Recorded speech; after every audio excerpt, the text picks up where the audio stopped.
This is a Reader's Digest version containing many of the interesting parts of the flat earth theory. For those who have already started seeing things with new eyes, it will be mostly a recap, but there could be a few new angles you haven't looked at. For the rest of you who are new to this, the first question is invariably, is this a joke? Because it's a joke, right? And that's where we start, because it's one of our two basic childhood facts. 1 + 1 = 2, and the Earth is a globe. We're taught this before almost everything else, and that right there should give you a clue on how serious this secret is. But for those who have forgotten their history, here's the modified Men in Black version. For the first 4,000 years of our civilization, we believed that the Earth was a flattish disk, surrounded by a solid dome barrier called the firmament. All of the 5 major religions had their own version of this, and the churches enforced the belief. Then, around 1514, a man named Copernicus created a new model of the world. He stated that if the Earth was spinning around 1,100 miles an hour and circling the Sun at 60,000 miles an hour, the world was then round. And while the math more or less worked, there was a problem. It was 1500, and the technology to prove such a theory wasn't there. The first balloon to carry people wasn't invented until 1760. Sailboats were the only travel over water, and the fastest thing on land was a horse. But the new worldview was promoted and took hold. The religions adapted to handle the new reality, and life moved on. More importantly, the globe model was quickly introduced into the education systems. Over the next 500 years, the challenges to this model faded, to the point where the globe was accepted as universally as physical laws such as gravity. Read that again if you didn't absorb it. For 20 generations, people believed that the Earth was round because there was a globe in every classroom they sat in. There was no proof. Hundreds of years went by, and still civilization had no way of proving the theory. Planes were invented around 1900, but until 1957, nothing could go high enough to give a true perspective of where we lived. And that's when everything got strange. The United States and Russia both sent up rockets high enough to take decent pictures, and what they saw scared them a great deal. How do we know they were extremely concerned about the sky? Because the US and Russia immediately started firing nuclear weapons straight up, and they kept firing for the next 4 years. A few things to keep in mind here. First, this was now 1958. Nuclear weapons were very expensive and hard to come by. These also weren't those nominal yield 20 kiloton toys we used on Hiroshima.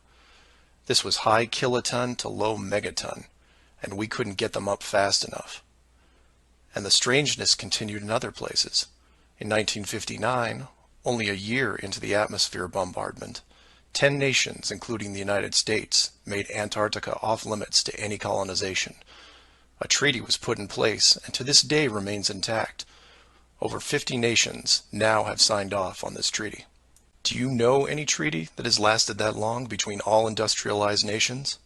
Moreover, do you know any piece of real estate in the world that is owned by no one? You would think at the very least one of the large oil companies would use their huge financial resources to explore this region, and yet they don't even petition the idea. The short version of the discovery is this. By 1958, the military had discovered the very solid upper and outer edges of our world, and had to create a way to put up do not enter signs without looking obvious. It was tricky, but if there is one thing I have learned about the authority, it's that nothing is left to chance. Most of the work had already been done for them, so their job was primarily in the details. The sky part of the dome was much higher than commercial air traffic, so the only thing they had to worry about there was the space program, which is immediately militarized. The outer border had the natural benefit of not only an extensive ocean, but a scaling decrease in temperature and a steady increase in iceberg frequency to discourage ships, all leading to a permanently frozen landmass that could not be used for any form of agriculture. This ocean and ice layout had worked well for thousands of years because the technology of the current civilization didn't evolve quickly. Sailors avoided cold weather seas whenever possible, and oxygen levels get low enough to harm people, even on high mountains. The brilliance of the design comes in the simple fact that human males are corrupted by power. Corruption so total, in fact, that they would rather hide the world itself rather than risk their power on it. You could theorize that kings and popes were told of the world a long time ago. Maybe an ancient scroll or book. Perhaps an interdimensional being told the tale of what the world looked like. But this was all but dismissed, because even the most powerful leaders of the day couldn't reach the borders. And if they couldn't, what chance did the general public have? It's one thing to be told of the giant impenetrable dome, but it's a whole different animal when you finally stand right next to it. Then the tough decisions have to be made. Do we keep the secret? And how far are we willing to go to keep the status quo? Once they decided to keep the secret, no expense was spared. The rapid progression of rocketry science had to be addressed quickly, and so the moon missions were created. Matt from the NASA channel was right in his thinking that you needed the moon mission event to stage a picture of the Earth from deep orbit, and that couldn't be more true. Establishing NASA as the frontrunner of space exploration also diverted people who would have otherwise created their own space companies for profit. The best engineers, technicians, and pilots were recruited to the NASA space program. Once there, they were compartmentalized on a need-to-know basis. The astronauts know of the deception and are sworn to secrecy under the penalty of whatever motivates them. Private space programs are discouraged, sabotaged, or absorbed into the NASA fold. Private sector spacecraft are just not going to be allowed for several reasons. The most obvious is the collision with the dome itself. The telemetry data from such a mission would show an impact failure at a certain altitude, and if repeated, would raise questions NASA just isn't prepared to answer. There are three perpetual questions about our world that can't be eliminated, but avoided at all costs. These are the questions you should ask yourself and others if this protective layer is going to be lifted. I'd like to preface this with a thank you to Max Malone, a conspiracy hardcore who has a knack for boiling down debates to a single paragraph whenever possible. It was he who said, after over 50 years and thousands of hours of space travel footage, both by NASA and other countries, there is no exterior shot where the astronaut completes the simple act of panning the camera 180 degrees, let alone a full 360-degree sweep. This has never happened on any moon mission, exterior space station, nothing, ever. Statistics will tell you that this would have already happened by accident years ago, but it hasn't, and it won't. This is because of the rule they cannot break, the same rule that applies to television set shows that never show the fourth wall. Why? Because there is no fourth wall. Number 2. When you search online for pictures of the Earth from space, 95% of what you will see is a collection of artificial composite shots. In 2000, when I did this search, there was exactly one picture by NASA showing the bottom part of Africa and Antarctica. Now that picture is hidden within hundreds of simulated images. There are HD cameras everywhere, and no one is taking a shot of the Earth, because you can't get enough altitude to do it. Number 3. The commercial air travel routes for the southern hemisphere are wrong. This is an easy thing you can check out in 60 seconds. Take a map reading of the distance between anywhere near Australia and anywhere in South America. It's a straight shot across the South Pacific. Now find your favorite travel site and try to get there non-stop. See what happens. The routes start turning ridiculous. I used to business travel for years, and I've never seen anything like it. It's the one thing in the general public world they can't hide, the actual distance between these two places. On a round world, the flight is easy, just a straight shot across an ocean. But on a flat world, it becomes the greatest distance between 2 points. There are no shortcuts, so they distract you with multiple connections and layovers. It's only blind luck that the United States was in the northern hemisphere. Otherwise, the increased traffic would have raised eyebrows by now. I know, I know. It's madness. It's lunacy. There are people who will tell you straight to your face that all the leaders of the world are lizards, and yet these people laugh out loud when you say the words flat earth.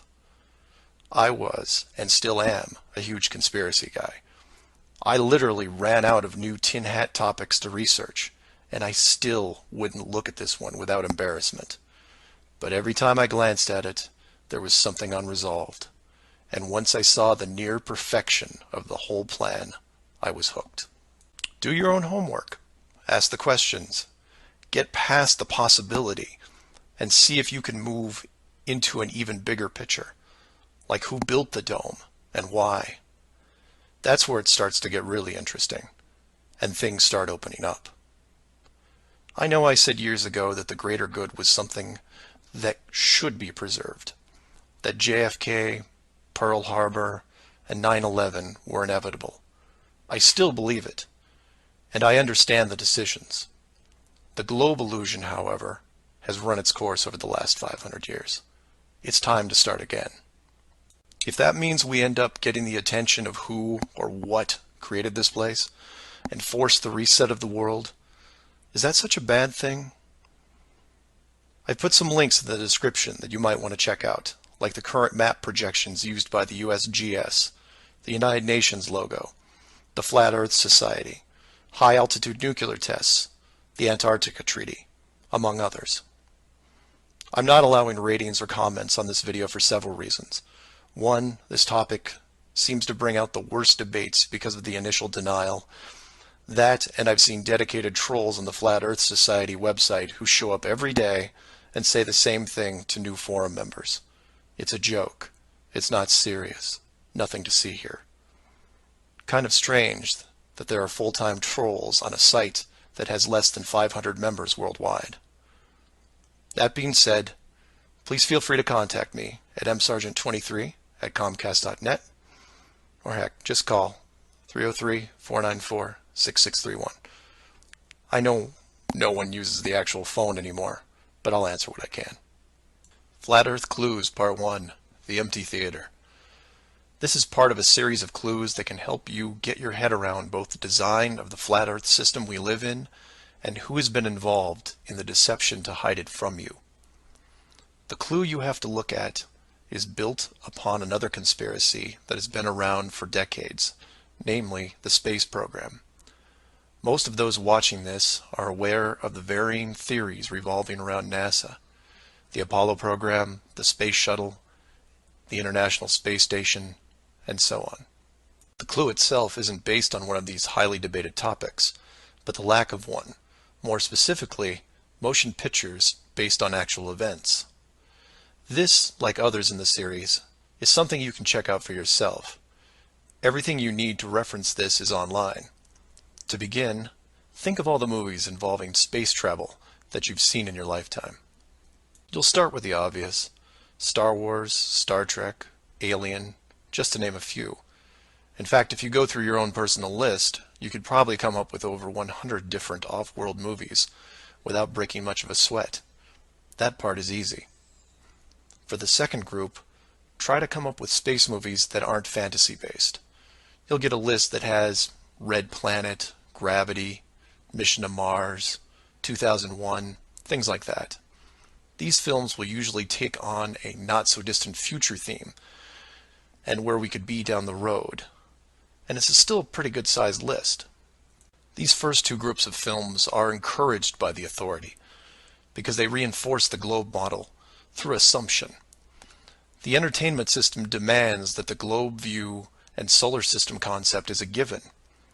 Therefore, the actual worldview must also be true. Or to put it another way, if you're using your suspension of disbelief as you watch a movie like, say, Gravity, then subconsciously you're reinforcing the movie right on top of the real world. The more of these movies you watch and enjoy, the more the lines blur between what you want to believe and what you actually know. Watch enough movies about Mars, and you will be less astonished when NASA announces an actual mission to Mars. Same with the Moon, other solar systems, and so on. Releasing the movie 2001: A Space Odyssey in 1968, right before the actual moon missions, was no accident. It took the greatest director of all time 5 years to make, and several people who saw the theater screenings claimed that many military groups were listed in the credits, only to be removed years later. But 2001 is just a side note of this clue. For those who really want to dig into Stanley Kubrick's hidden vision, I highly recommend the documentary Room 237. A link to it is below as well. Now you are aware of the first two groups of space films.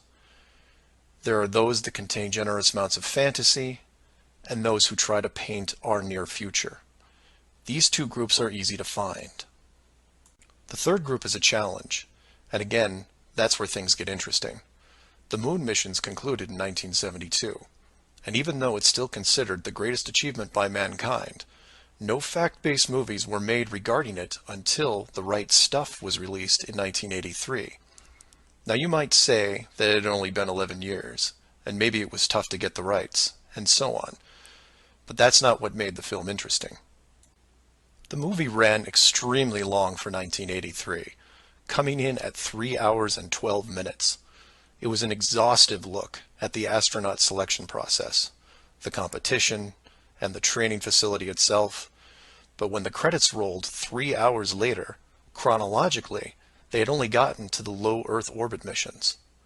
Just for fun, Google The Right Stuff movie and see how many spacecraft you can find. It won 4 Academy Awards and did a great job at the box office, but the Apollo missions were never touched.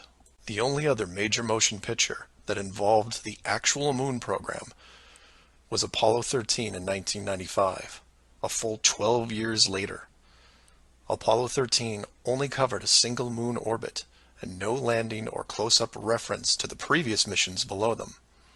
And after 1995, that was it. Nothing. Hollywood is known for leaving no stone unturned, with reboots and sequels to nearly everything. Yet in almost 60 years, there has never been a single moon mission movie based on actual events. Hundreds of science fiction films reference in it. Everything from Superman to the Transformers. But literally nothing that covers the moon's surface. 6 complete moon missions involving multiple vehicles, moon buggies, playing golf, and no one wants to touch it. Now, to be fair, there was a TV miniseries in 1998 covering the subject. It was produced by Tom Hanks, who got involved after starring in Apollo 13. There has been no professional production of any kind since then. Again, just for fun, Google From Earth to the Moon TV series and see what you find. The why is easy, and the clue revealed. If Hollywood makes a movie about the moon landings, and it's indistinguishable from the real thing, then how do you know which is real? It raises some subtle questions involving stage technique and how long they've been in place. If Hollywood could fake it now, then when did they first have the ability? There is one other movie which stands out, and I mention it because I can't believe it ever got made, is Capricorn 1. The film's plot involved the faking of a Mars mission and how it could be accomplished. In short, it's part of the Conspiracy World Bible. I highly recommend it, and the link is below. To summarize, all space movies are encouraged by the authority, except for the ones that are based on actual accounts. Those are not allowed. The moon program has been buried in entertainment because the moon cannot be reached. It's either outside the barrier or just a highly rendered image, like any planet you see when entering a video game. The world is flat, and this is just one clue. So do some of your own research and ask questions. Please feel free to email me at msargent23@comcast.net or 303-494-6631.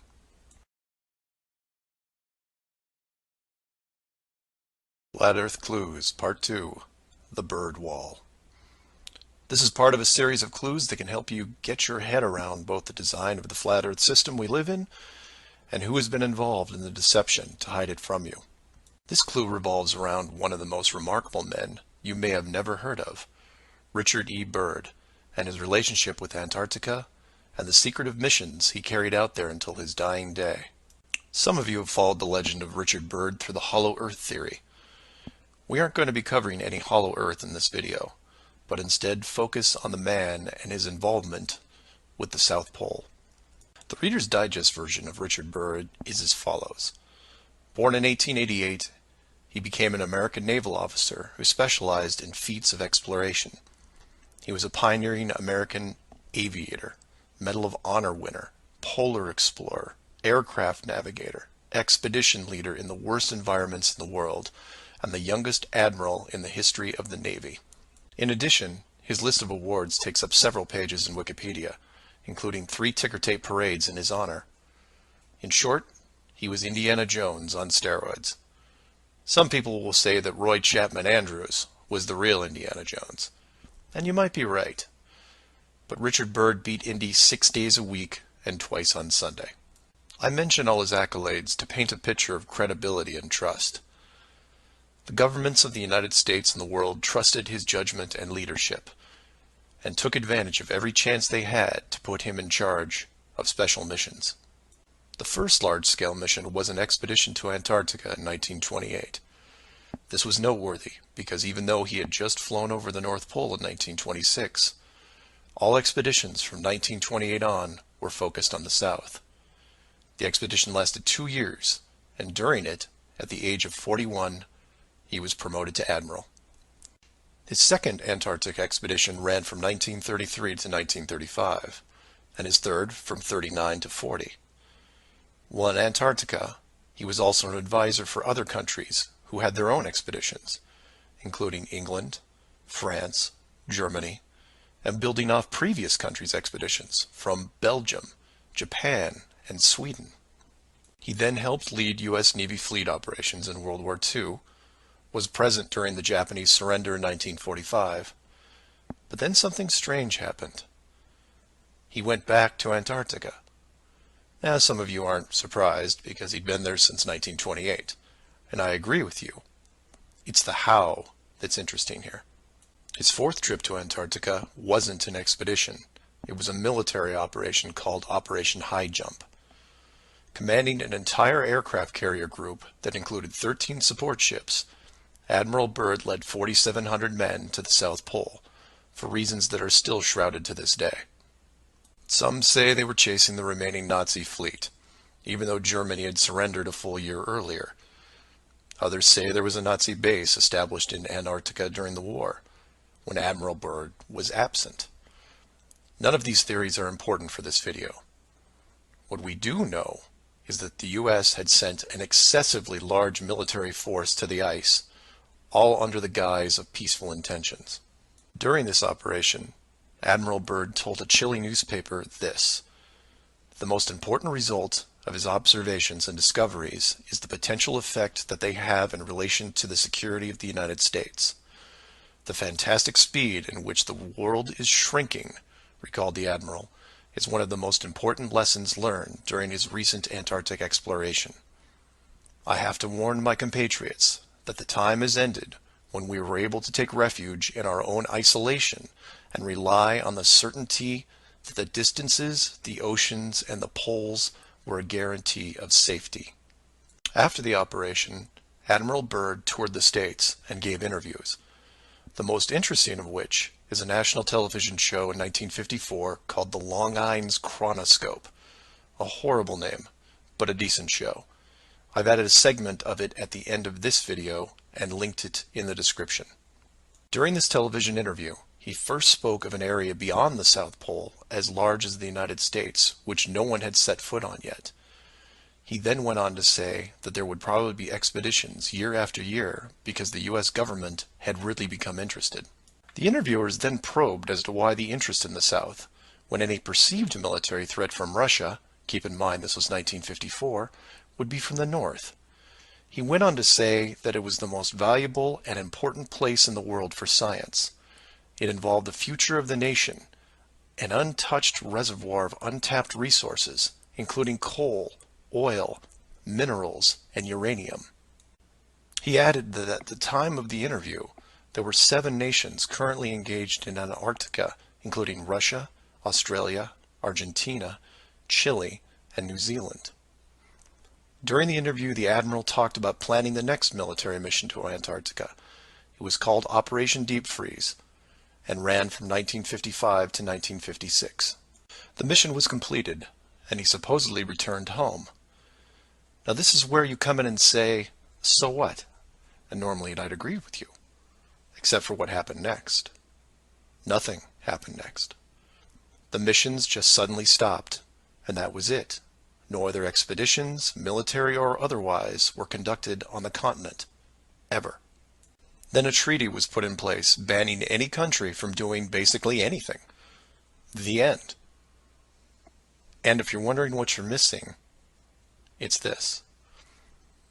Admiral Byrd goes on television, says that this massive body of land, most of which sits on a plateau 2 miles high, is rich with every resource you could ever want, energy rich, pristine, with no indigenous population or plant life, and every country that has sent teams is ready to carve it up like a big turkey.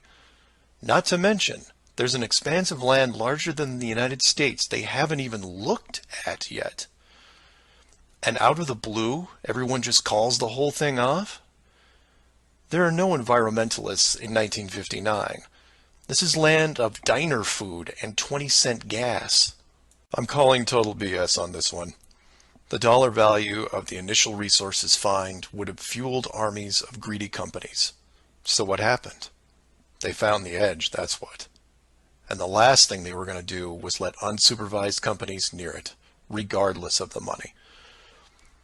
Even if it was hundreds of miles away, you couldn't allow resource corporations even into a safe area, and then years down the road as they expanded, tell them, oh, sorry, you can't go beyond this point. When the companies would ask why, what would you tell them?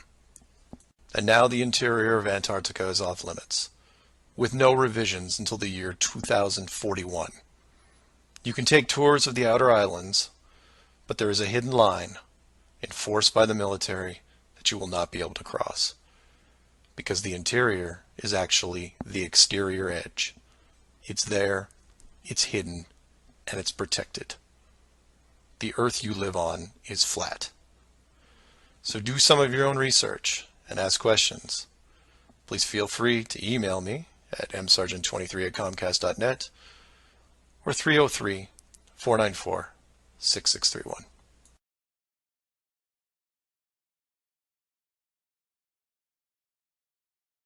Our very distinguished guest for this evening is Admiral Richard E. Byrd. The North Pole used to be a no man's land, but these are the days when, by buying a ticket on a commercial airliner, you can fly across the North Pole and drink a cocktail at the same time. You know, only 60 or more years ago, about 35 years ago, our guest tonight found out whether there was any land north of the North American continent. He made that first discovery flight, and I must say that Admiral Byrd, our guest tonight, is not only our greatest living explorer, but he's been an inspiration to countless Americans. Admiral Byrd, you've been to both the North Pole and the South Pole. Is there any unexplored land left on this Earth that might appeal to adventurous young Americans? Yes, there is. And not up around the North Pole, because it's getting crowded up there now, because they find out it's really usable, not only to live in, but militarily. But strangely enough, there's left in the world today an area as big as the United States that's never been seen by a human being. And that's beyond the pole, on the other side of the South Pole, from Middle America. And I think it's quite astonishing that there should be an area as big as that unexplored. That's a tremendous So challenge. there's a lot of adventure left down at the bottom of the world. Admiral, an expedition to which I believe you're the advisor is now en route. What is that expedition doing? Well, that's the icebreaker Atka, and it's a reconnaissance expedition. It's going down to the South Pole area to make certain observations and to look for some bases. They will be back in April, and they will report back and upon the information we get from that undertaking, we will base the bigger expedition that's to follow. Is that very definitely planned, or is that... That is being planned right now. So I'm willing to say to you that there will be a number of expeditions that will follow, I think, year after year, at the bottom of the world, because the government has really become interested. Well, Admiral Byrd, I can understand, I think everybody can, the interest in the North Pole because it's so near our greatest challenger, Soviet Russia. But why this interest in the bottom of the world? Nobody living down there, is there? No, it's pretty cold. There's only one permanent resident, that's the emperor penguin. The little ones live further north. I tell you one reason they're interested. It's by far the most valuable, important place left in the world for science. That's why the scientific groups all over the nation are really interested. But more important than that, it has to do with the future of the nation, those to come after us, or even during your lifetime, because it happens to be an untouched reservoir of natural resources. And you know, as the world shrinks with an ever-increasing acceleration, far-flung places once useless, like we thought the North Pole was, and no man's land, become very useful. The bottom of the world will be important, not only to us, but to our allies. I was going to ask you, does it have military importance? It has some, and as the world shrinks, it will continue to shrink with an ever-increasing acceleration, thus bringing these places closer. And in the future, I can see a time when it will be very, very important strategically. Well, has the development of air power increased the strategic importance of places like the oh, very much Palmer so. Peninsula, was it? Very much so. Even now, if anything happened and we lost the Panama Canal, we would have to control the islands just north of Antarctica, which are part of Antarctica. Then between there and Cape... Admiral, you speak of the resources of Antarctica. What are they? What are the natural resources there?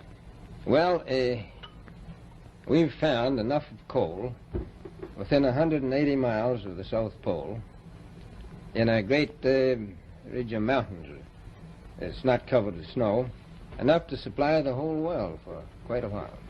Well, that's the coal. Now, there's evidence of many other minerals. We are pretty sure there's oil. Now, that coal shows the bottom of the world. Now, by far the coldest spot in the world. Where that coal is gets 100 below zero in the winter. Well, it was once tropical. So we think there's oil there, and there's evidence, probably uranium there. is it any secret, is there uranium there? That would be the only thing that would be practical to actually go after, I suppose. Everything else would be economically unfeasible, wouldn't it? Well, as we recklessly expend our resources, the time will come when we'll have to go after that stuff down there. Well, you know, I avoided what you said about uranium. I'm not sure about that. I don't want to have the world fighting over the Antarctic. And Robert, is there a competition among other nations to try to get information about Antarctica and possibly to secure some of these resources? Well, yes. There are now 7 nations very much interested. Russia is interested tremendously. That I'm sure of. Australia has an expedition down there. The Argentine, the Chile, New Zealand, Britain, and so on. Now, you can understand those people down there being interested because they live down there, the New Zealanders, the Argentinians, the Chileans, and the Australians. And so we don't do much about claiming anything. Admiral, you make this sound a little crowded. Are there that many expeditions now there or en route there? Well, you know, as I said, it's the most peaceful place in the world, but I don't think it will be for long because of this intense interest on the part of other nations and this nation. Flat Earth Clues, Part 3, The Map Makers. This is part of a series of clues that can help you get your head around both the design of the flat Earth system we live in and who has been involved in the deception to hide it from you. This clue looks into the USGS, otherwise known as the Map Makers of the World, and a few surprising things that they and others have in common with the flat Earth idea. All the reference links are provided in the description below, and I encourage you to check them out. For those of you outside of the United States, USGS stands for United States Geological Survey, a scientific branch of the U.S. government. Formed in 1879, and with the help of the ever-expanding American Empire, they quickly became the premier map makers of the known world. Currently, they have around 9,000 employees and an annual budget of over $1 billion a year. They also have extensive science departments covering biology, geography, geology, hydrology, and many programs tied to them. Their motto since the 1990s has been "Science for a Changing World," and I'm going to show you how true that really is. What does this large, really boring government group have to do with the flat Earth? To understand that, you have to look into their origins, which is in geography. To do this, you'll need to open another page that specializes in maps. The maps you see in this video are from Wikipedia, but there are others you can reference as well. The wiki list of map projections isn't much to look at as a whole, although there are a number of interesting takes on the world view. Not only do they have just about every perspective when it comes to the land we live on, but some detailed information on where the map originated, including name type, the origin or creator, and the year the map perspective was proposed. Now, some of these will be very familiar, especially the ones that you would see on your classroom wall. There are a number of variations here, but the one that has been debated on recently would be this one, the Gauss-Peters, which accurately shows the size difference between the continents, the most obvious clue being that the white continent of Greenland is actually tiny compared to Africa. But I digress. If you keep going down through all the different shapes, you'll get into circular maps, but only one of these is a top-down perspective that shows the continents in the center, surrounded by an unbroken ring of ice. In Wiki, it's called the azimuthal equidistant, and just to make it easier, I'm going to abbreviate and call it AE for short. Why is this map so interesting? Well, if you're looking at the Wiki page, you'll spot a few reasons.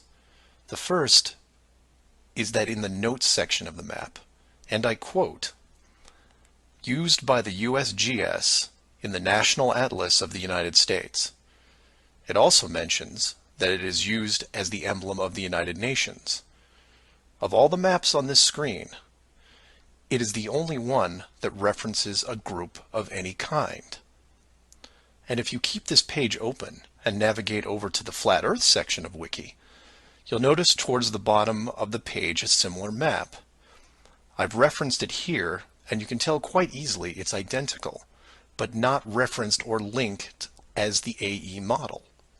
To make things even more strange, we go back to the USGS model, and you see that it was first proposed 1,000 years ago, and you may think, well, that's a bad link. So you compare it with the person who proposed it, and you get this guy, Al-Biruni. Who was Al-Biruni? Well, he lived around 1,000 years ago and was considered one of the greatest scholars of his era, schooled in multiple sciences. Have you ever heard of him? I hadn't. Maybe it's multiple bad references in Wiki. Well, no, because NASA knows who he is and named this moon crater after him.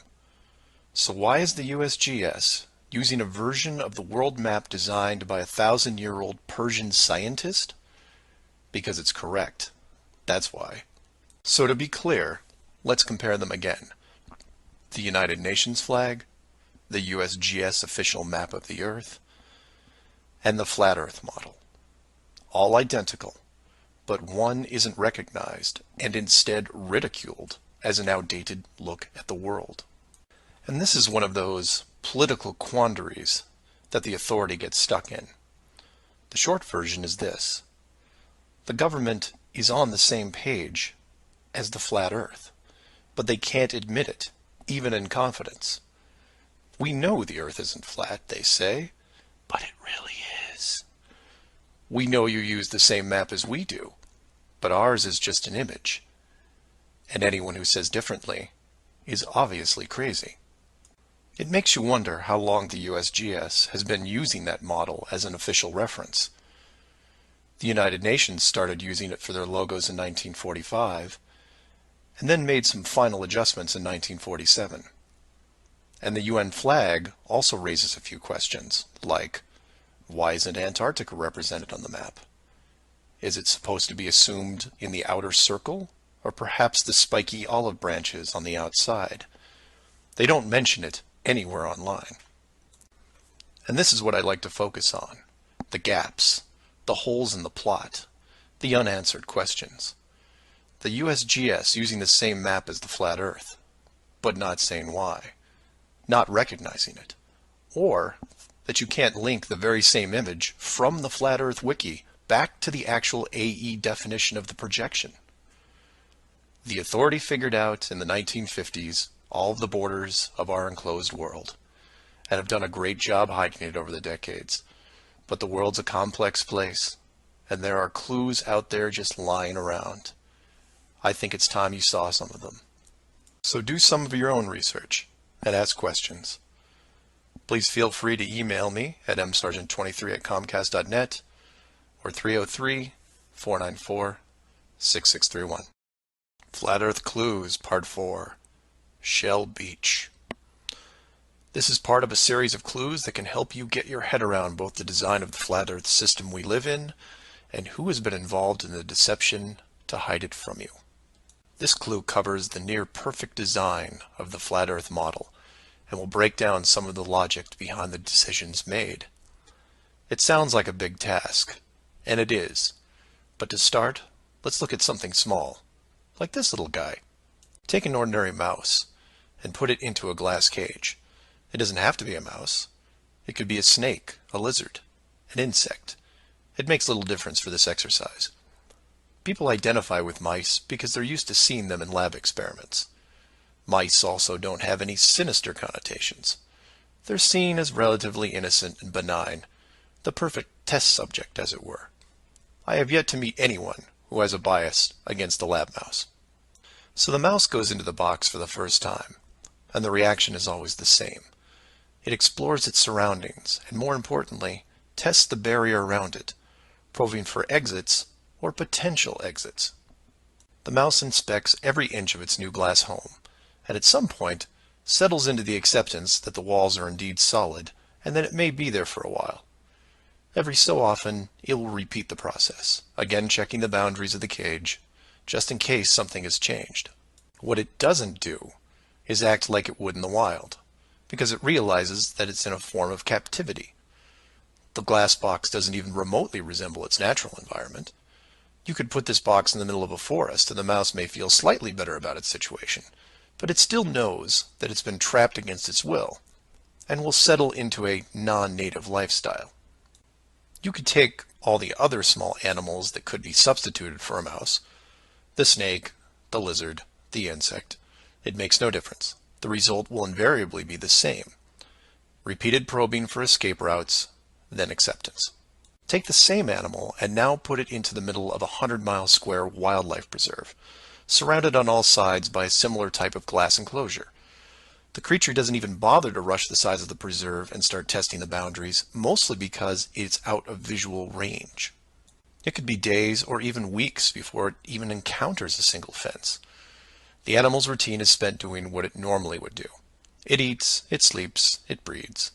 It does everything that it would naturally do in the wild. If one day the animal approaches the fence, there might be some curiosity, but any anxiety is quickly resolved by just turning around and heading back into the vast expanse from which it came. The fence does not pose a potential problem for the animals in the preserve because it is so small compared to the expanse they live in, and dwelling on it doesn't hold any interest. We're assuming here that the fence is high enough to discourage flying creatures as well, deep enough to stop burrowing classes, and if you want, reaches the floor of any nearby bodies of water, stopping any clever aquatic types. The point here is that all creatures great and small inside a giant wildlife preserve, when encountering the fence, wouldn't care. They would all, in their own way, just shrug and move on with their lives.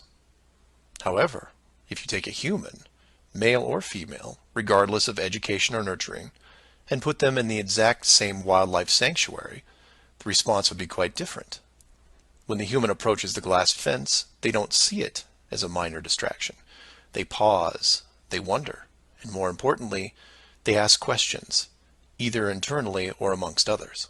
Why is the fence here? How far does it reach? Can I dig underneath, or climb over, or go around it? These questions continue in a way you might imagine, but eventually a bigger question jumps to the top of the list. Who built the fence? It is that which changes not only the type of questions being asked, but how the human being, or beings, look at their world. The giant wildlife preserve suddenly gets smaller. Each new fence border discovered starts to artificially constrict their expanse, even though the dimensions haven't changed. Before long, the preserve, their home, loses some of its relevance. The fence is a reminder of the unknown. It provokes fear and endless speculation within the human. Given enough time, the importance of the preserve continues to be reduced, especially in relation to the fence. And the reason why it's so engrossing for the human is simple. It's there. It's real. They can see it, and maybe even touch it. Adding more humans to the equation increases the disparity of the situation by orders of magnitude. Have you seen the fence? Do you know how long it's been here? Have you ever known anyone that's been outside it? It's older than us. Who is responsible for the fence? What can we do to appease the group that created it? You can see what this might lead to. A long-lasting group hysteria would entrench itself within the population, grab hold and never let go. The fence is bigger, older, and wiser than they are. It humbles them, it angers them, and it is forever. It is their proof of a higher power. Maybe not God, but certainly God-like. No civilization, regardless of technology, discipline, or age, would be able to cope with the existence of it. For the human psyche, there are just too many questions that go unanswered. Life would never be able to progress normally. To summarize, a garden variety wildlife preserve would work for 99.99% of all the world's life forms. For human beings, however, you would need to make some modifications, or really just one big one. So let's take a look at a few examples of how this could be accomplished, and from there expand it. The first failed example can be seen in the 1998 movie Dark City. This is a good starting point to get you in the right mindset. The premise here is that an advanced race creates a small flat Earth area, complete with a traditional dome. The design, however, is initially flawed in that they built the city all the way to the outer edge, leaving no room for error.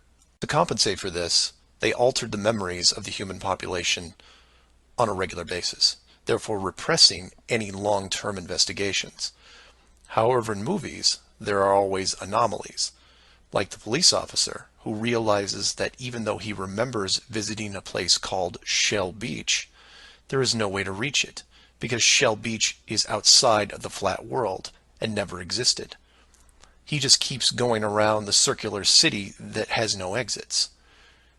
In the end, another man, the hero of the movie, makes it to the edge, steals the advanced race's power, and creates an ocean, which really should have been there in the first place. Move from there to a movie released only 4 months later called The Truman Show. Inevitably, all flat earthers have to take a hard look at this movie from a technical point of view.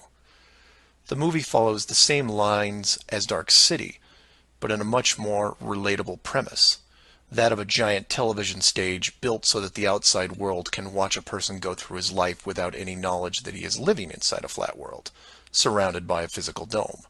The movie is interesting on several levels, including construction. Using their existing model of a small town, bordered on one side by a large lagoon and wilderness, and the other a seemingly expansive ocean, while better than Dark City, still had its flaws. For one, it was less than 20 miles across, and even though Truman's desire to explore was repressed, there was still a chance that he would venture to the outer edge, which is where the movie ended. But for the most part, it worked. Truman believed the entire scenario because he was born into it, and then lived 30-plus years without any reason to doubt where he was, which could be said for any of us. If it wasn't for the, and we'll say movie mistakes, that the studio fell victim to, then the show would have never ended. And this then raises hypothetical scenarios like, how many kids like Truman could you have raised inside that dome? 10? 50? Now, logistically, you can see how it might be problematic in keeping tabs on that many kids, especially as they got older. But with enough sleight of hand, it could be possible. A fictional situation just like that was made into the 2004 movie, The Village. And even though it turned into one of those M. Night Shyamalan plot twist things, the premise was very feasible. A wealthy group of idealists buy a large parcel of land in an existing wildlife preserve, create a small town from the 1800s, and raise children there. They pay off government officials to keep planes far away and spread a myth that monsters live in the forest. As far as the kids are concerned, they actually are living in a small Pennsylvania town in the 1800s. And being born into it, why wouldn't they? If the story continued, eventually the elders that founded the town would all pass away, leaving the children to pass on the legacy, free from any burden of guilt that their world was not what it appeared to be. And keep in mind, this was done with very little land manipulation and no dome. This then circles back to how many actors the fictional Truman Show really needed to hire. Other than the leads who did product placement, the rest of the town could actually just live their lives like anyone else. Use phone lines to call outside, go to restaurants, watch television at home, and so on. But again, I digress. Assuming the technology was possible, how many people like Truman could you keep in a dome the size of, say, a state that was hundreds of miles across? Probably thousands. If you kept expanding the size of the dome to a few thousand miles, well, then you're talking millions. But when it gets that big, something interesting happens. You don't need the actors anymore. Started up like The Village, and within just a few generations, everyone is oblivious. And you can leave them to their own devices. Starting to sound familiar? In fact, the larger you make the enclosed world, the less micromanaging needs to be done. It gets easier as it scales up. This brings us back to the missing modification you need for the human race. To keep the storylines consistent and remove all the hocus pocus of monsters in the woods or that you can't get to Shell Beach, you place in gradual negative reinforcement, one that creates an illusion of choice. Say, for example, that Truman went out in the sailboat the same as before, but this time the dome was twice the size and the simulated ocean far larger. How far would he travel before getting hungry, thirsty, or tired? The movie ending is then in doubt. And if you compare this scenario where you are now, then you start to see it. Look at the flat Earth map again. Continents grouped in the center, surrounded in all directions by hundreds of miles of salt water. Think about how much further ancient ships would have traveled if you could drink what you were sailing on. As you move closer to the edge, the temperature starts taking a nosedive. Then you start seeing icebergs. If that doesn't stop you, then you run into what we call Antarctica, which is a steep climb 2 miles up with no plant life or indigenous livestock animals. And if you had the wherewithal to make it that far, you would still have hundreds of miles of endless ice and snow. It's easy to see why so few people have gone the distance. Compare this to the upper ceiling, which is much easier to maintain. You simply decrease the oxygen rates so that every 1,000 feet up it gets more difficult to breathe. This slows down exploration over mountain ranges and discourages limited control flight, such as balloons. Also keep in mind that the dome itself doesn't have to be that high in relation to the outer ring. With commercial aircraft capping out at 10 miles and rockets less than 400, the dome would actually look more like a stadium roof, depending on how you wanted to display things like the sun, moon, and stars. An enclosed world with these type of safeguards would be able to sustain an unknowing population for, say, what, 4,500 years? Then you could artificially introduce a globe model into the scientific community before the civilization technology reaches a point that could lead to discovery. And 500 years later, here we are. A civilization inside an amazing structure, doing what we would naturally do, while the authority stands by the gate and fears the consequences if we ever found out for ourselves. So do some of your own research and ask questions. Please feel free to email me at msargent23@comcast.net or 303-494-6631. Flat Earth Clues Part 5, The Status Quo. This is part of a series of clues that can help you get your head around both the design of the flat Earth system we live in and who has been involved in the deception to hide it from you. This clue covers the inevitable and sometimes frustrating question of why the authority would go to all the trouble of hiding the flat Earth. My hope here is to show you different angles and a progression of events, all of which lead to a very changed world, both physically and mentally. To open, we have to go way back to when the world was a much more simple place. You had your 5 major religions, including Buddhism, Hinduism, Judaism, Islam, and Christianity. Each of these groups had their own version of what is known in Genesis as the firmament, or the flat circular world enclosed by a solid dome-like barrier from where the creator, or creators, looked on. I'm not going to explore all the subtle differences between the groups. Suffice it to say that it's interesting that despite their differences that led to acts of horrible violence between them, there was no real Earth model debate. So around 500 years ago, the science community, led by Copernicus, who probably had a little help, introduced what we now know as the heliocentric, or globe model of the world, which in turn changed the solar system, galaxy, and so on. The religions, seeing that this globe model was gaining popularity, feared a loss in the fan base, so they all adapted their religion to include the globe model. From their point of view, it was a small change from a circular to a globe world, and really, in a few generations, who would remember anyway? The churches, mosques, temples wrapped up their flat Earth model in a metaphoric soft cloth and put it in the drawer with the good silver for safekeeping. Remember this, because we'll come back to it later. And hundreds of years went by, with science promoting all the aspects of the globe, and the religions promoting their beliefs upon this globe. The world kept spinning, so to speak, and everyone was happy. Then in the early part of the 1900s, you get this pesky explorer named Richard Byrd. He has family money, all the right connections, and secures basically unlimited funding and the government green light to probe every piece of unseen territory there is. It was inevitable, I guess. A young man who has an unquenchable desire to see all that there is to see, and then granting him the tools needed to accomplish this goal. He pulls a Truman and gets lucky, crossing the vast salt ocean, avoiding the icebergs, arriving at the frozen coastline, and he keeps going. He was never going to stop. One day, after crossing hundreds of miles of high-altitude ice and snow, Admiral Byrd sees it, a barrier. And to him, it's just a barrier, not the barrier. He is but a tiny speck in front of it. It stretches out on both sides as far as he can see, and straight up so far that he can't discover the beginning of the arc. The great explorer now has a new challenge, finding the shape of this thing. It's much like a blind man describing the elephant.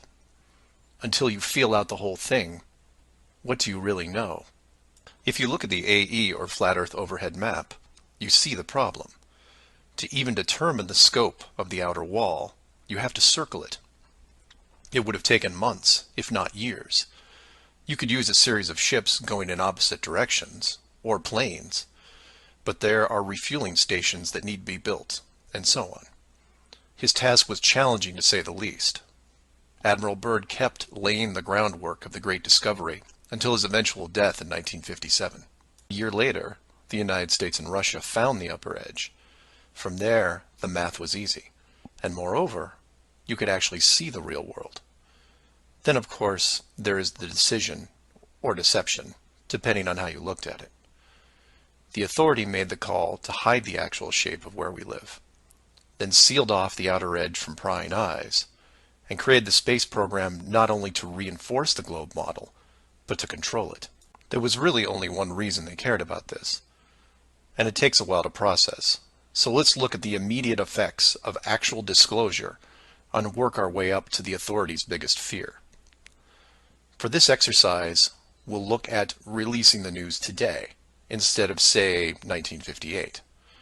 While 1958 would have been easier, it's much more relevant and entertaining to explain it in modern terms. We start with a press conference by, let's say, the United Nations, who have discovered that the world is indeed enclosed in a giant high-tech dome of unknown origin and age. The public reacts with wonder and awe, trying to take in the sheer scope of this announcement. Facebook crashes, Twitter crashes, entire mobile networks crash. It's like hitting a beehive with a sledgehammer. News organizations around the world send teams to the outer edge to confirm the finding, and the general public is glued to their media devices. That's the good news, the excitement, the revelation, the positive shock. Then the bad news starts coming in waves, some of which you might not expect. The first is the immediate disbanding of NASA and all other world space programs, for obvious reasons. Most governments will secretly pardon these groups and keep them immune from class action lawsuits, the lawsuits themselves coming from NASA investment groups, claiming fraud. Regardless, everyone at NASA, despite their good intentions, is out of a job overnight. And this is where you would say, good, they deserve it. About time they stopped lying to everyone. Oh, but it doesn't stop there, because every contractor and subcontractor that are exclusively tied to NASA, they have to shut down as well. Fine, a few thousand jobs lost, no big deal. And the ripples continue to spread, some bigger than others. Observatories all over the world closed their doors, and the reasoning is this. If you've been looking at the ceiling for decades and couldn't tell it was a ceiling, then what good are you? Every university in the world that has an astronomy or astrophysics program, well, they don't anymore. Stephen Hawking, his book writing days are over. Carl Sagan, no more nova in syndication, I guarantee it. Those professors are going to have to retool their skills and be prepared to answer one giant question. How did you not see it? Weren't there clues? People start finger pointing, and it will continue for years. And still my fellow flat earthers will say, well, hell, that doesn't sound too bad. So some nerds around the world lose their jobs. So what? You don't get off that easy, is what. The finger pointing at the now defunct NASA will then turn to finger pointing at the government, who directed the whole thing. This is where we run into some dangerous ground, involving things like the Ark of the Covenant, the Holy Grail, and the Ring of Power. And you say, you lost me. I was with you until you started bringing up religious artifacts from movies. And you're supposed to be lost. Of the 5 major religions we mentioned earlier, those being Buddhism, Hinduism, Judaism, Islam, and Christianity, none have been able to produce a supernatural object over the last 5,000 years. And trust me, it would be beneficial to do so. The Ark of the Covenant would benefit Judaism, the Holy Grail Christianity, and the Ring of Power, well, that benefits someone else. Maybe I'll leave alone for now. The point is that all religions are actively seeking their leverage against science. You've heard of the division between church and state. Well, here it is. Advantage church. The barrier becomes a giant religious symbol, and since it is backed by the Big Five, it also becomes universal. The Big Five then go into their drawer with the good silver and pull out this belief that was forgotten but not lost, and say, we knew it all along, and science lied to us. Temporarily, all religions unite against science, who has been only moderately weakened by the removal of their astronomy and astrophysics divisions. But the public won't care, because they will listen to the group shouting the loudest, and no one yells louder than the church. They will scream with righteous fury that the dome was built by our God, your God, and the people will turn to science and hear nothing but crickets. And that's where the world changes, because in times of great stress, the public will want words, and while religion has no shortage of them, science simply is incapable of taking leaps of faith. I'll take a glass half full approach and say that anyone listening to this is probably an intelligent, rational person, one who can make informed decisions outside of the conventional doctrine. But for every one of you, there are hundreds, if not thousands, of mouth-breathing troglodytes who will not walk but run to the respective house of religion and say, "You were right about this. What else can you teach me?" This is what fills the current authority with pause. The unknown response to that question.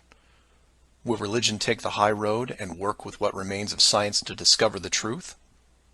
It's possible, I suppose.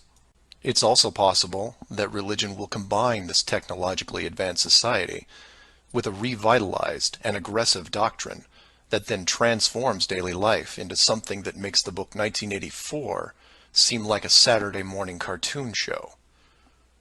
I'm hoping that mankind will prove me wrong, but so far, that isn't the case. So do some of your own research and ask questions. Please feel free to email me at msargent23@comcast.net or 303-494-6631.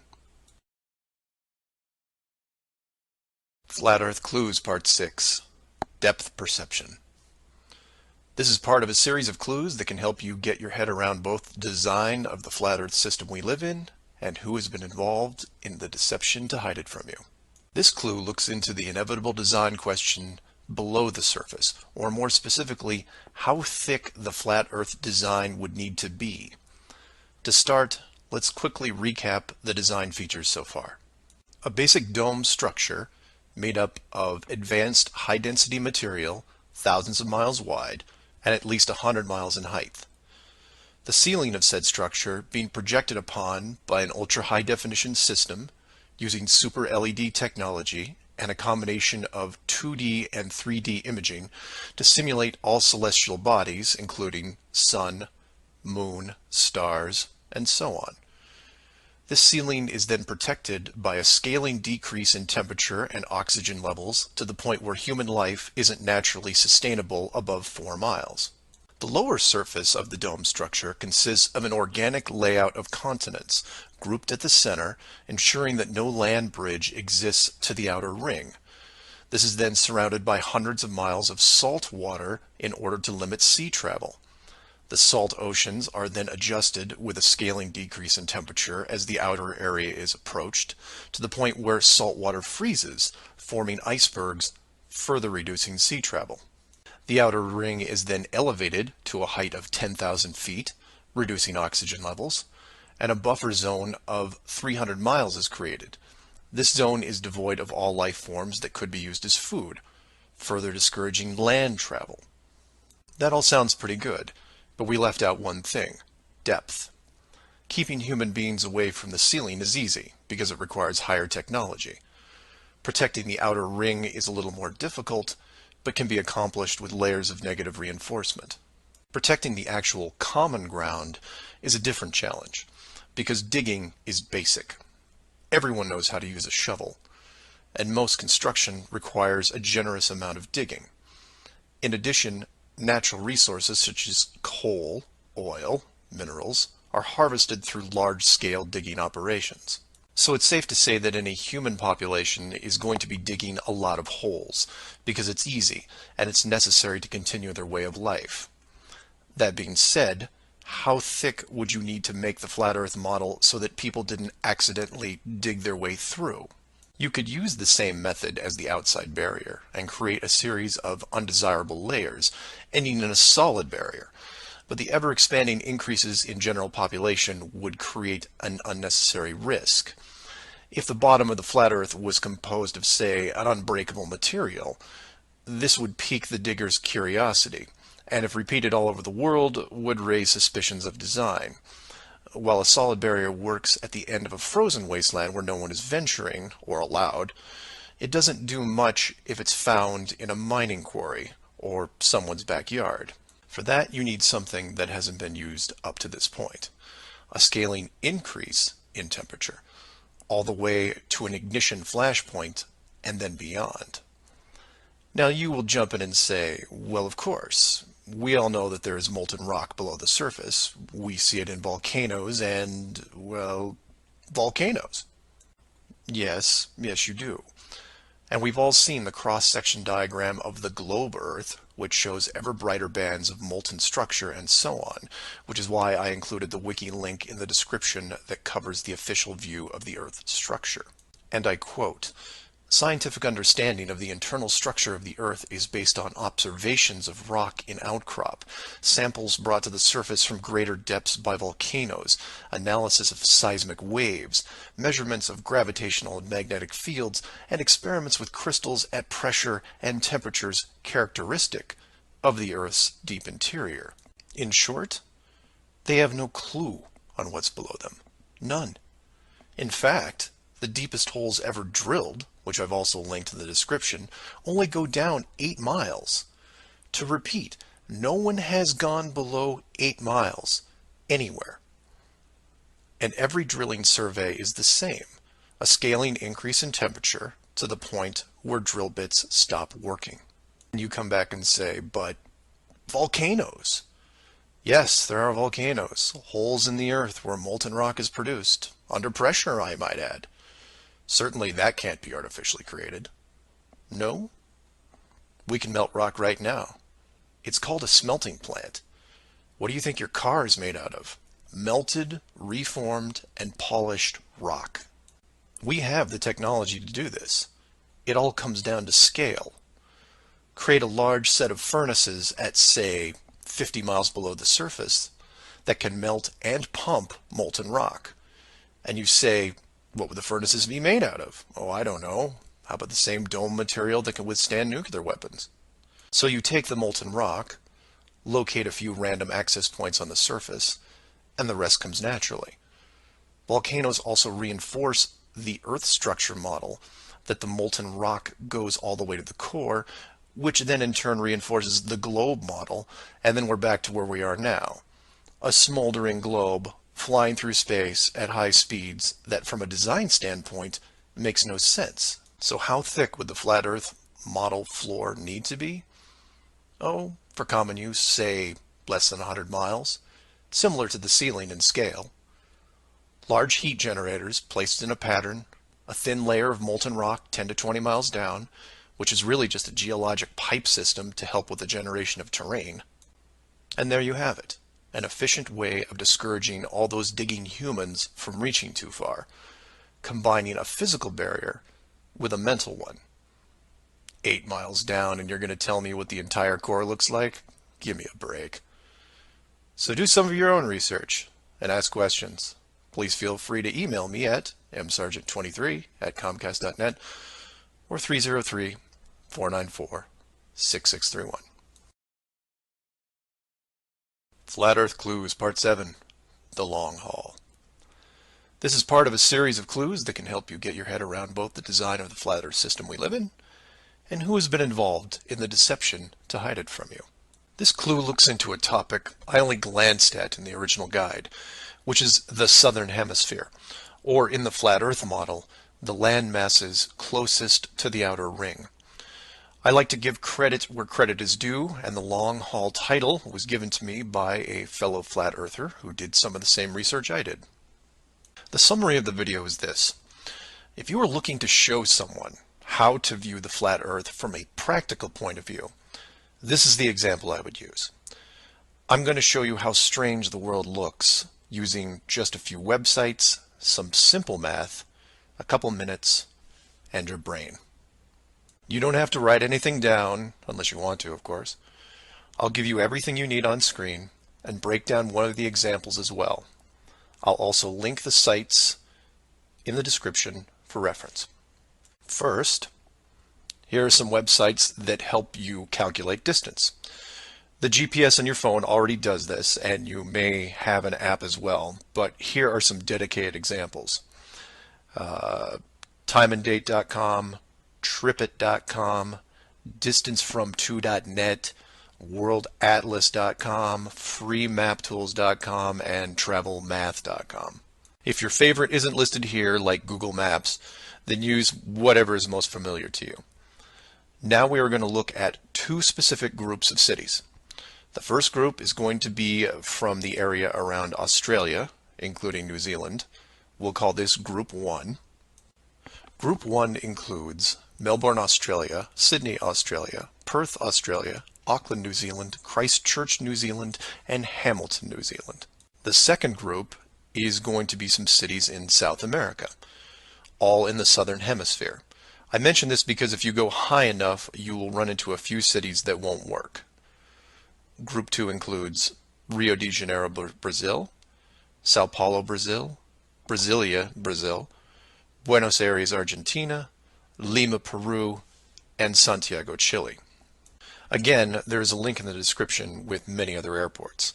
Now, these two groups are interchangeable, as you would imagine, so you can start or end with either Group 1 or 2. The results will be the same, and just to make it interesting, I'll use a slightly different example which a fellow flat earther did the legwork on and show you that even these two groups aren't exclusive. So you take anything from Group 1 and anything from Group 2 and you get some distances ranging from 6,000 to 8,000 miles roughly.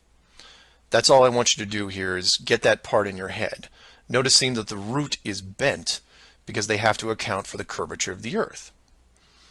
All these directions are what you would expect, a straight shot over the South Pacific Ocean. Now, just to prove it's not an exclusive route, instead of starting in, say, Rio and landing in Auckland, I'll start what should be the opposite side in Cape Town, South Africa, which is roughly the same distance on a globe Earth coming in at 7,300 miles. Notice on the map it's still a straight shot through the Indian Ocean and not crossing any countries. An easy route. I try to book my flight. For this example, we use TravelMath, but you can use whatever is easiest in your country, like Priceline, Expedia, Travelocity. It will make no difference because they're all tied to the same system. And this is when everything goes wrong. So the first leg, the airlines don't send me due east, but instead shoot me 4,700 miles almost due north to Dubai. Okay, maybe we're just picking up people. Seems a bit excessive, but I'll go with it. I'm probably comfortable in my seat drinking vodka tonics anyway. And from Dubai, it should be a straight shot home to Auckland, right? No. Now they send me southeast to Melbourne, a mere 7,300 miles. And then finally a third leg from Melbourne to Auckland coming in at around 1,600 miles. I'm rounding up or down to make the math easier. Regardless, the total miles for this flight is almost double what should be expected, coming in at 13,600 miles. In addition, the trip took me 37 hours. How long should it have taken? Well, in a 777, about 12. Now this is where you come in and say, well, it's probably an isolated incident, or some strange connection thing. You know how the airlines are. Oh no, my friends. We can do this all day. This roulette table is rigged, and there is no way to get a fair game. The first part of the clue is the utter lack of non-stop flights from anywhere in this hemisphere, which is why I give you multiple cities in each group. And here's the plot hole for you. Flying from international cities like Sydney, Rio, Santiago, or anywhere else close by, you can't get a single non-stop flight, no matter how much money you pay. I tried to do this for an entire night, and it was like playing an online casino game, one that I was losing most of the time. The connections kept coming in like spam windows. Start in Christchurch, go to Auckland. Start in Auckland, go to Sydney. Start in Sydney, go to Dubai or Los Angeles or somewhere else that makes no sense. Some of these connections took the trip over 50 hours to complete. Go ahead, try it yourself. You may find one nonstop. But even then, the strangeness doesn't end there, because the speed is wrong. For reference, I included an optimum cruising speed guide from a commercial pilots forum that lists all the international aircraft used in these routes. A 777, the current state-of-the-art flagship plane, designed for maximum fuel efficiency, has a cruising speed of 640 miles an hour. 7,400 miles comes in at around 12 hours. Try to find this route. It doesn't exist. It can't. The closest I came was a one-connection flight with a 3-hour layover. The total flight time was 20 hours. 20 take away 3 is 17, not 12. And this might work if the plane was doing, say, 430 miles an hour. But it's not. In fact, the slowest cruising speed I found was an older Airbus just around 593. But this is all just numbers, right? It is until you pull up the flat Earth map and look at the farthest 2 points, which just coincidentally are anywhere in Australia and most of South America. Or my example of Lower Africa, which you can see isn't west at all. It's a shell game, and a very good one at that. Keep people guessing with multiple connections and layovers, jumping from city to city. People just sit in their seats, trying to sleep through it. And then it hits you. Well, the pilots would know, right? They fly all day, every day. Certainly, they would have figured it out by now. Some of them would get suspicious, sure.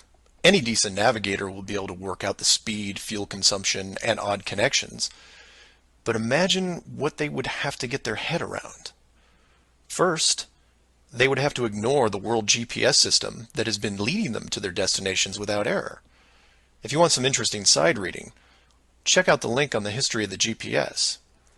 And I quote, "Developed in 1973 to overcome the limitations of previous navigation systems, integrating ideas from several predecessors, including a number of classified engineering design studies from the 1960s.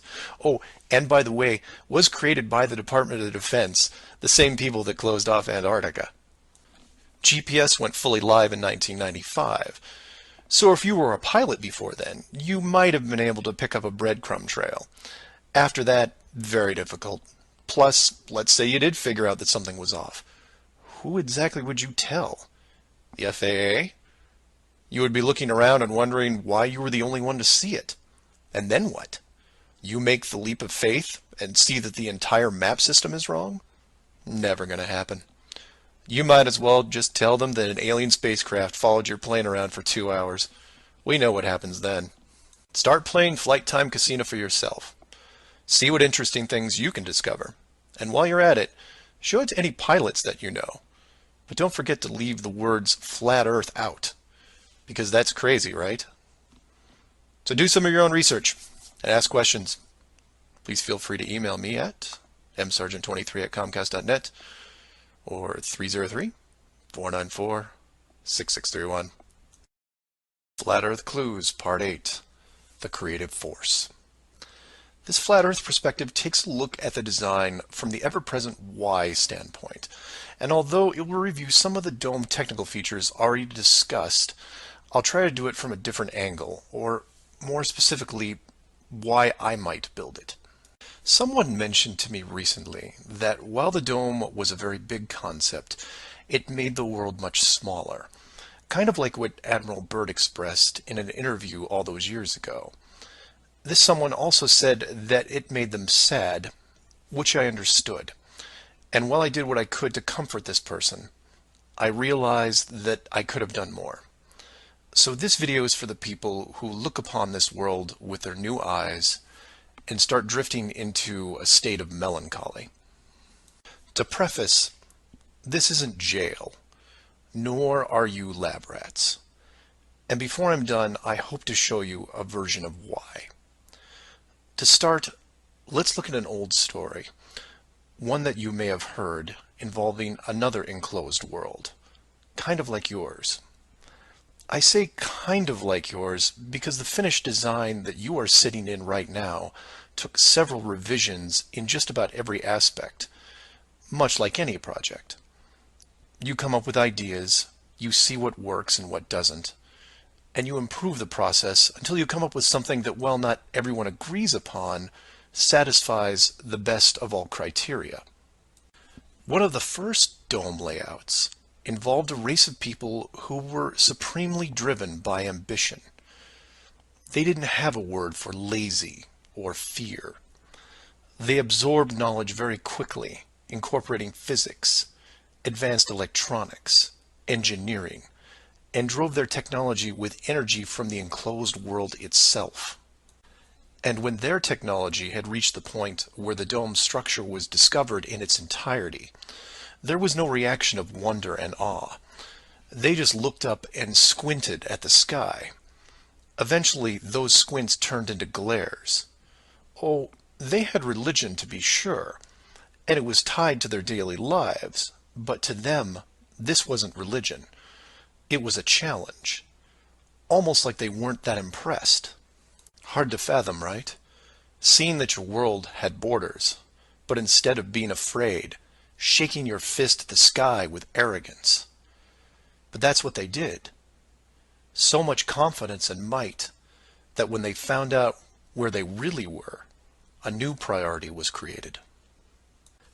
At first, they dedicated broadcast channels to calling the dome builders out, demanding answers, and ran them day and night.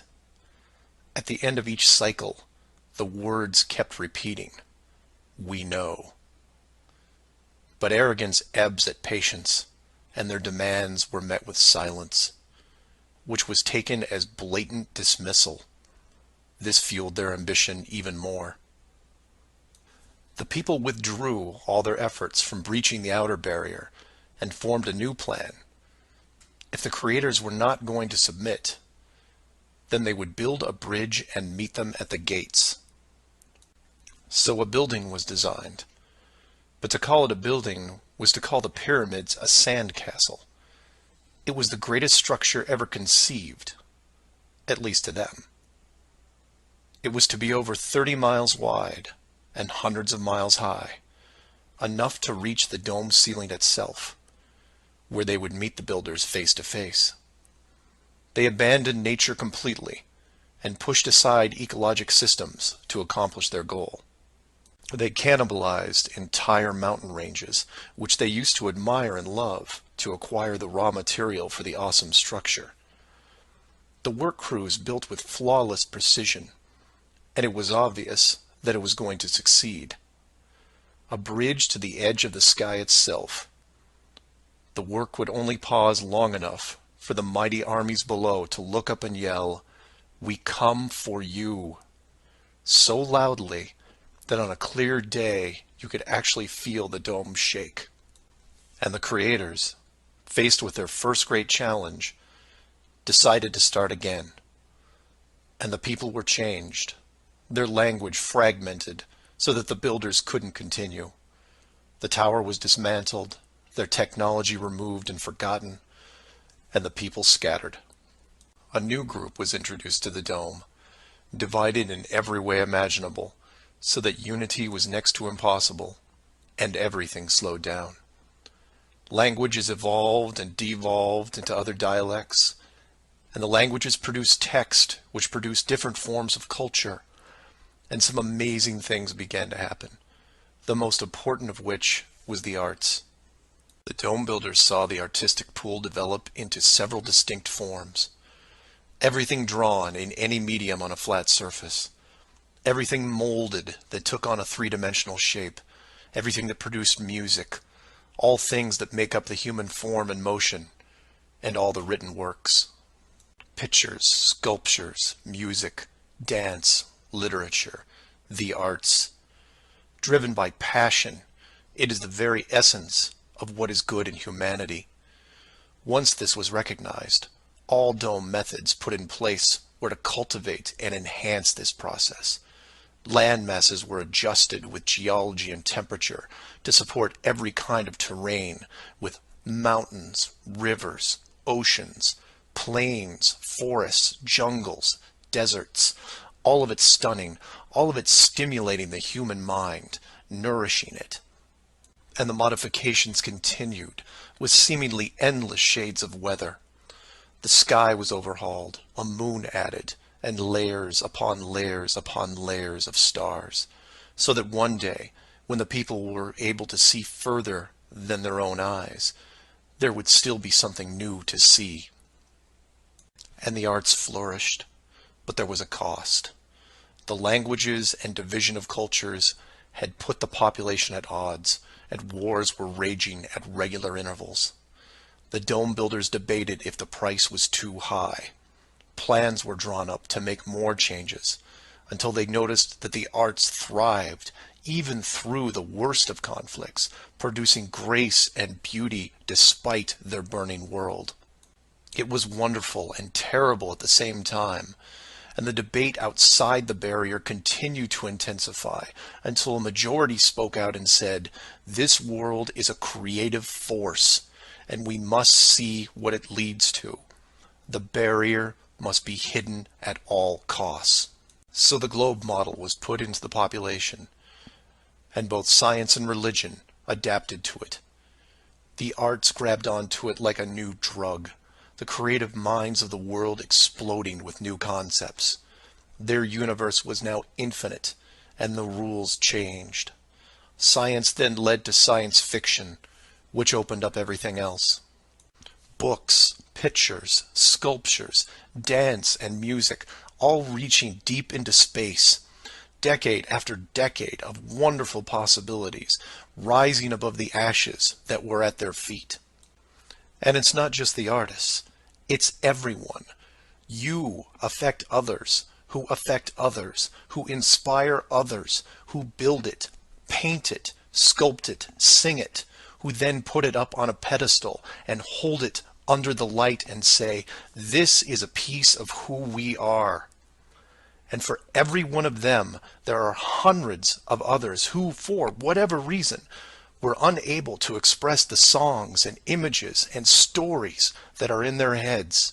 Imagination is far more important than knowledge because it is limitless. It is your shield, your sword against the cruelty of destructive forces. There are those right now who live in chaos, whose life is surrounded by a swirling nightmare from which they think they'll never escape.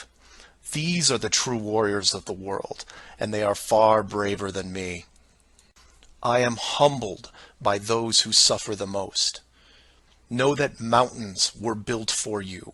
Oceans were built for you. All of this was built for you, your struggles and your trials by fire. It may be today, it may be tomorrow, but one day the curtain will close and this stage will be struck. And when the dust settles, no matter where you are right now, you'll see the big picture and have new eyes, and you will be shown what wonder really is. And as you leave this most magnificent of theaters, heading towards the next, my hope is that you'll pause, look back at the stage and say, "I was actually in it, you know, right there in the thick of things, and it was a sight to see." Because it really is a hell of a ride. Imagine what the next one will be like. Earth Clues Part 9, The Magic Show.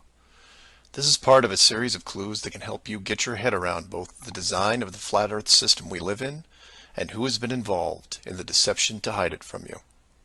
This flat Earth perspective initially started out as a problem-solving exercise that was going to be built into Clue 7, otherwise known as the Long Haul. But after some research and a little patience, it has evolved into something that warranted its own section, and is a perfect example of good things come to those who wait. So emails and phone calls have been coming in, almost all of them positive. Several people from around the world commented on the southern plane routes. They said that while 95% of the long routes in that hemisphere were connections, which in itself raises red flags, there were a few pesky non-stops that seemed to contradict the overall logic. The question then posed to me was obviously, are they real flights? Could they be put there to throw the Flat Earth group off? If it was a trick, could I figure out what it was and how it was accomplished? I accepted the challenge and started my impression of Morgan Freeman as he went up against the Four Horsemen magician crew. Now, admittedly, I was skeptical to start, because the flights went against the third rule, that being the flat Earth has no shortcuts. Only a globe has shortcuts. As in magic, I had to assume the rule was not being broken, but only hidden, or having the illusion of being broken. But first, I had to see the trick itself. I had to see the planes in question, and see them make the route. Anyone can list a flight, but does it actually go from point A to point B? With the help of several other people, this was then put to the test. While just about everyone with a cell phone knows about GPS and how it can track things, many people don't know that even though it's a system built by the military, there is a very public aspect to it. So while your phone is tracked at all times, so are other things, most notably all air traffic. Now, if you're military, you could view military planes. If you work at a cargo carrier like UPS or FedEx, you can view transport planes. The general public is mostly limited to commercial air traffic. This can be viewed in several places, and the one I chose was planefinder.net. You can use others like FlightAware, Flight Radar 24, Flight Tracker. It makes no difference because they are all tied into the same exact GPS system. All these sites do basically the same thing. Track every commercial plane in the world from start to end in real time. So I spend day after day looking at the Plane Finder global map, which you see here. At any given time, it's tracking between 3,000 to 7,000 flights that are en route anywhere in the world. You'll notice two different colors for planes, red and yellow. Yellow just means there's a 5-minute delay in processing and only applies to the United States. The point here is, in order to prove out these flights that go against flat Earth theory, I need to watch a few as they cross either the South Pacific or Indian Oceans. The web page updates automatically, but just to be sure, I close and reopen the page every 30 minutes or so and wait for an ocean plane. And I wait, and I wait, and I wait some more. Hours pass, days pass, and no red planes to entertain me. And somewhere in this process of me just staring at these empty oceans, waiting for a plane to cross, something occurs to me. Can you guess what it is? Nothing is crossing these oceans. Not non-stops, connections, multiple connections, nothing. But that's not possible, right? The planes have to reach their destinations. So I change gears and just watch the coastlines of anything in the southern hemisphere, and I start to see it. I follow a simple plane out of Brazil on its way to South Africa, which, by the way, is not part of the long-haul argument. It's offshore just a few hundred miles. I get something to drink, and when I come back, it's gone. Just a glitch, right? So I follow another, and another, and the same thing happens again and again. Once the plane reaches an imaginary line in the water, GPS makes it disappear.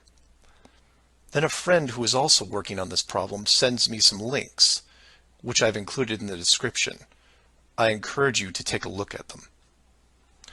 At first, they don't seem like much, just an average flight log showing speed, altitude, locations, things you could expect. Then you scroll down to about 3:30 in the morning, and the location drops away and is replaced by either the word approximate or the word estimated. This then continues for the next 5 hours until, miraculously, 1 hour before landing, the flight log reestablishes itself, and the GPS system shows the plane in real time about to reach its destination.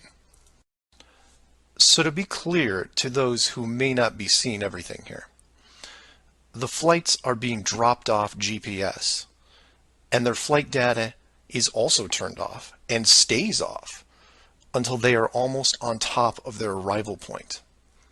And you say, well, that's how GPS works.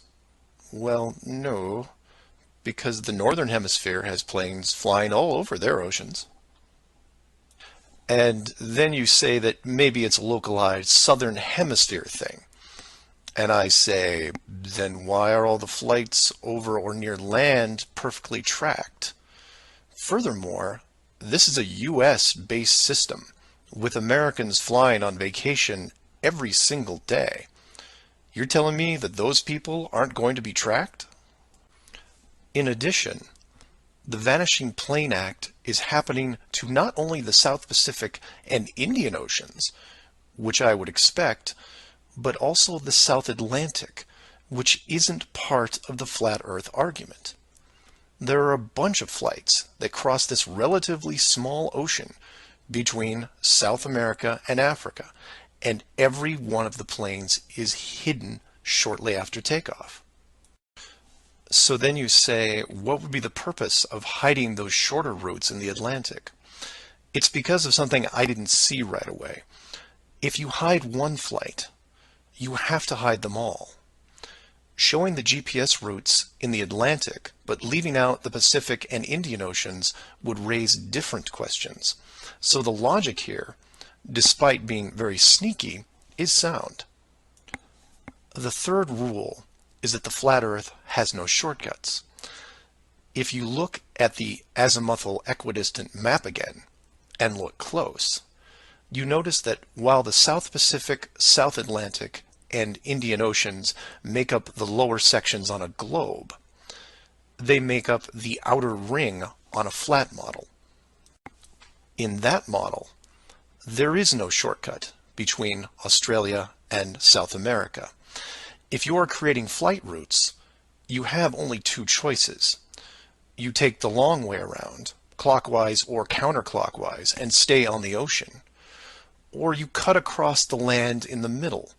But if you cut across the land, you have to create connections, because on a globe, it wouldn't make sense to fly over the top of the United States to get to South America.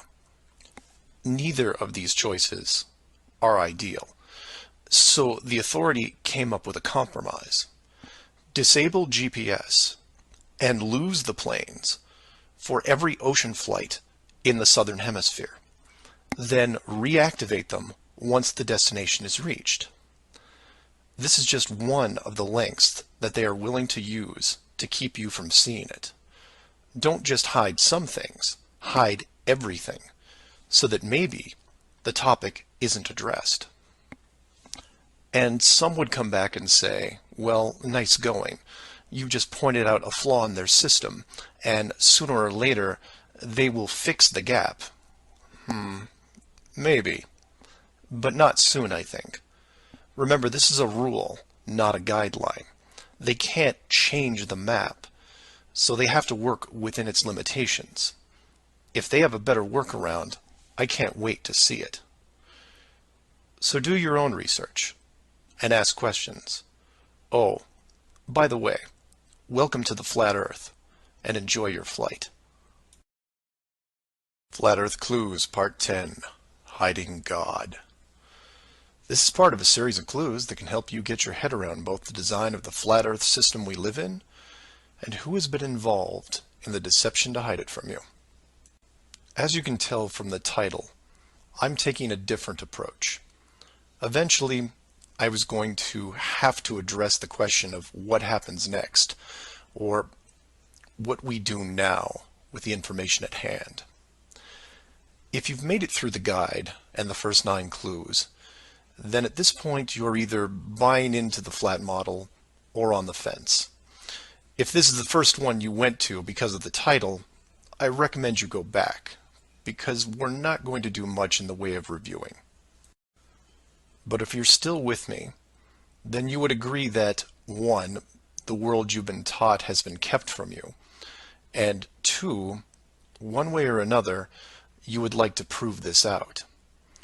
So how is this possible? The authority in question who created what you call the globe is guarding all the gates. They protect the sky, the outer edge, and most importantly, the education system that shows us at an early age what they want us to see.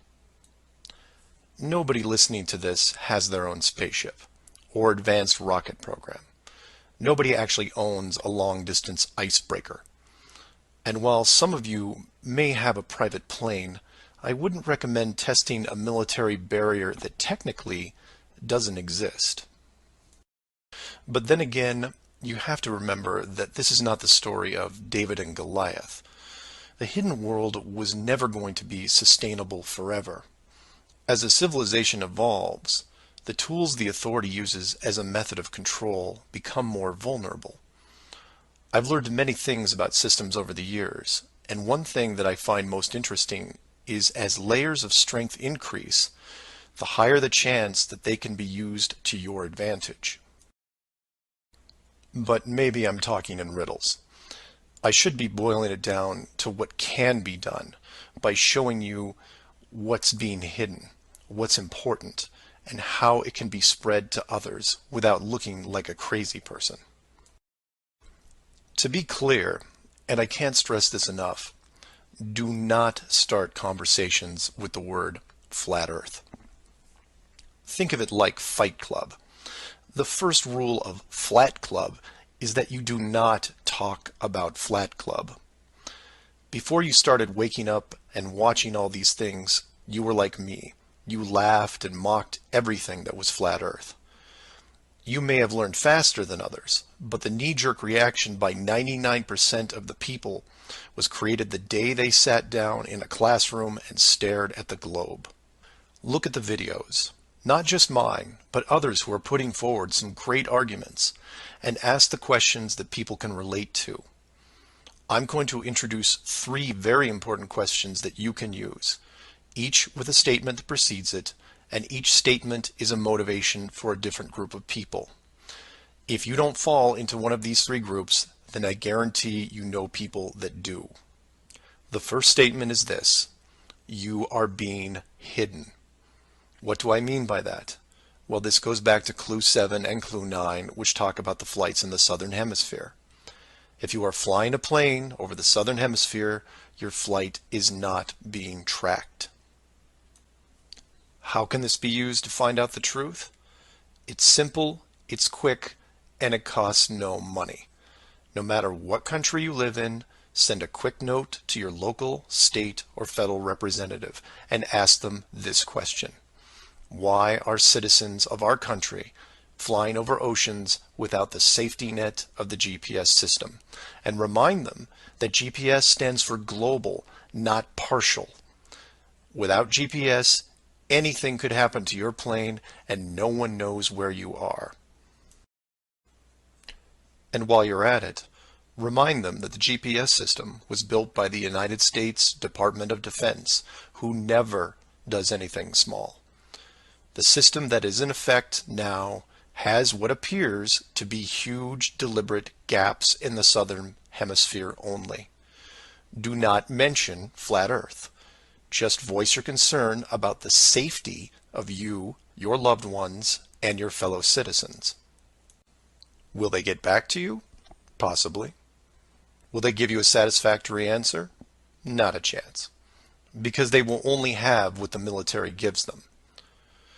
What this will do, however, is create a unique buzz in certain circles that may prove to be useful later. The more politicians or high-ranking officials you contact, the greater the noise. The motivation here, as you can tell, is general public concern. The second statement is this: wealth is being hidden. What do I mean by that? Goes back to Clue 2 and every other mention regarding Antarctica. In 1954, it was announced on national television that the continent was just millions of miles of rich energy resources. And by 1959, it was sealed off like Area 51. How can this be used to find out the truth? By contacting anyone you know in either the petroleum, natural gas, or mineral industry. This means ExxonMobil, British Petroleum, Royal Dutch Shell, Chevron, ConocoPhillips, BHP Billiton, Rio Tinto, Glencore, Anglo American, and there are many others. Find anyone in these companies and make inquiries about their prospects in Antarctica. Send them the link to the Admiral Byrd interview and ask them why, if there are no environmental conflicts regarding oil, gas, or mining, why aren't they allowed to even petition the idea, even when the world's energy resources are dwindling more every day? Put the sound of money in their ear. They may not be able to break through the decades of red tape laid out in front of them, but it will create a buzz from a different side, the motivation of greed, and of pristine resources just begging to be harvested. And finally, to preface the third statement, I need to thank all the people who have sent me stacks and stacks of biblical scripture, asking me to stop dancing around the title of the flat model and call the structure what it really is. And you know, they have a point. I have put myself at a distance because I want to reach people who are outside of religious faith and even outside of general conspiracies. But for all those spiritual groups who have contacted me, I can now, however, say with conviction that this third statement is this: they are hiding God. Despite what labels I put on the flat model structure, the oldest names are from the oldest texts, one of those being called the firmament. If the firmament was indeed discovered in 1956 and it was deliberately hidden, then the ruling authority not only hid the structure, but evidence of the builders. And by builders, I mean creators, and by that, I mean what people define as God. Hiding God could be considered one of the worst ideas of all time. And if you are a person of great or small faith, you have a vested interest in any evidence that would solidify and vindicate your years of dedicated service. If a structure was found that had, for all intents and purposes, the handprint of God on it, then the ruling authority has no right to keep it from you. There are billions of people on this world who have personally dealt with the concept of God and would like to know for sure if these beliefs are well placed. Or, in short, you want to know the meaning of life. It's out there, and it's been hidden from you. Your motivation is clear. Go to your church leaders, your congregation, and tell them science probably found evidence of God in 1956 and decided to keep it a secret. If you know people of religious power, send this up the ladder. Get the word out and see what comes back. Between these three statements and questions, people will talk to people who will talk with others and eventually reach someone who knows. This isn't a grassroots or groundswell movement that takes a long time, because the system that has been used to mold and control you these past years has been based on speed, and by that I mean real time. All it takes is a single video, a memorandum, one whistleblower, one key person, and everything changes, not in months or weeks or days, but hours. And in those hours, everything changes because of the speed. People all over the world wake up and look at the sky with new eyes, and things start to get better. One person, that's all it takes. One person to come forward and share what has been hidden for so long. Maybe someone who is tired of all the games. Maybe someone who has gone year after year burdened by such a heavy secret. Maybe you, who are listening right now, who is looking for a reason to come forward. This is it. And if you don't want to walk into the light and be the hero, I understand. But if you can't, for whatever reason, then be anonymous. Share the message and help us make this world better, because it can be better. For everyone else, give this person an opening. Give them the opportunity and give them the support they need to help reclaim what's left of our civilization, because we need it now more than ever. I will keep spreading the word for as long as I can, in hopes that everyone that hears it starts seeing things with new eyes. And I encourage each of you to do the same. And maybe one day we will learn to treat others better than we treat ourselves. Flat Earth Clues, Part 11, Souls in the System. This is part of a series of clues that can help you get your head around both the design of the flat Earth system we live in and who has been involved in the deception to hide it from you. This clue looks into the recent past, or more specifically, an odd but interesting piece of conspiracy lore. What I hope to show here is an example of how an enclosed system, once revealed, can change the world very quickly and in ways you may not have realized.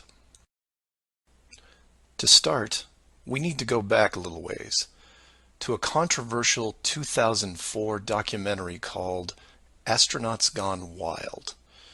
For those of you who missed this strange little gem, the summary is this. The producer-director Bart Winfield Sibrel went out to prove that all the moon landings were elaborate hoaxes. To do this, he set up interviews with the Apollo astronauts, giving them the impression that the interview was just routine. He then produced a Bible and asked each of the astronauts to swear on the book before the interview started. The interview was then supposed to be a series of detailed technical questions designed to trip up the astronauts. During the process, there was quite a bit of tension and some very uncomfortable moments, including one actual fist fight. Now, I'm not recommending that anyone actually go out and watch this hour-long documentary. For me, the astronauts have had to live with this guilt a long time, and leaving them alone seems like the humane thing to do. What interested me, and moreover what piqued my interest then, wasn't the unoriginal questions the reporter posed, but how the astronauts reacted to the Bible itself. None of the Apollo pilots would put their hand on it and swear that they went to the moon. In fact, most treated the book like it was made of plutonium. This puzzled me for years because it went against the basic rules of any cover-up, one of which is lie about everything. Now, the pilots of the Apollo program had done many interviews over the years, many televised, and had been going through their song and dance without really any instances of contention. So why not just go through the motions again? It is, after all, just a book, right? People lie under oath all the time. It's called perjury, and every country has an extensive system of laws and punishments to deal with it. These punishments don't seem to stop the people from committing perjury, and you can read about it almost every day. Furthermore, the astronauts were not in court. This was just a room, sometimes their own home. So swearing on the book would, for all intents and purposes, be meaningless. And this sat in the back of my head for years, because it didn't make sense. Why would astronauts, trained by a very large military science program, be afraid of just putting their hand on the book and just tell one more lie? Well, for them, it may have been more than just a book. It may have been a symbol of something much bigger. You see, for you, me, and almost everyone else, a holy book is a symbol of faith, because the creator or creators have yet to be revealed. But if you knew that the creators were real, then the book becomes something much more tangible, more relevant, more sobering. Or more to the point, The Apollo astronauts would have been let in on the enclosed system during their tenure with NASA, and over the decades, this system created certain truths for these men, one of which is someone could be watching. Now, whether the builders/creators are actually watching every little thing we do can be debated, but if you have proof that they are real, then the thought of your every move being scrutinized is a very real possibility. This is what you and I may suspect, but don't feel. The Apollo pilots, however, are a different story. If they were shown how the world really looked, then their attitude towards the book takes on a whole new meaning. In fact, it didn't have to even be a Bible. It could have been an encyclopedia or a piece of wood, because it was the idea that made them pause. And if you're still not getting it, then I'll ask you directly. If you actually saw some of the creators' handiwork and knew that there was a chance you were being watched, and there was a scorecard involved, would you swear against that and lie about something? Would you roll those dice and take the chance? Or to put it another way, everyone has gotten frustrated about something, then looked up and cursed the sky. Would you still do that if you knew that a creator was up there and possibly listening? That's just one example of how knowledge of the enclosed system changes people. The astronauts didn't want to roll the dice and lie because there was a real fear of retribution. And while they were confident that a bolt of lightning wasn't going to strike them down, they also weren't going to push their luck. And we all take on the same approach in daily life. Everyone who drives has run a stoplight. We know when we see the yellow light that it's too far away, so we hit the gas and hope for the best, especially if the traffic is light and we aren't putting anyone in danger. But you take that very same intersection and put a red light camera on it, well, then things change, don't they? Do you hit the gas and roll the dice? Not a chance. You hit the brakes and hope that you can stop in time because you are being watched. You may not be a model driver by any sense of the word, but you understand this rule and this place, and you don't break it. And this one aspect is why I'm pushing so hard to see the enclosed system revealed. Because as a civilization, we seem to be only as good as what we can get away with. This isn't an issue with freedom, it's an issue with doing the right thing. You know that running red lights is a bad idea. The camera is a reminder of that. Imagine all the things that would change for the better if the enclosed system was revealed. Would you lie to hurt someone? Would you rob a bank, commit fraud, or embezzle? Would you steal anything unless your life depended on it? And while people would still get angry and fight, would they maim each other? Would they kill? Would anyone knowingly commit murder? Would you bully or extort people for profit? In fact, knowing that the world was created, would you do anything malicious towards anyone? If the world is not a globe, but instead enclosed, then wars end. Hate crimes end. Maybe not overnight, but quickly. Because you may be, for the first time in your life, actually accountable for your actions. You realize now that you are a very real soul in this enclosed system, and you have a responsibility towards your fellow man, one that can be boiled down into one simple rule: treat others better than you treat yourself. This is why it's so important to show the world as it really is. This is why I am asking the authority itself to open the door and let this secret come through. You've kept this hidden for too long, and the people who live here with you have been through enough. This isn't about money or power anymore. It's about our very souls, the essence of who we are.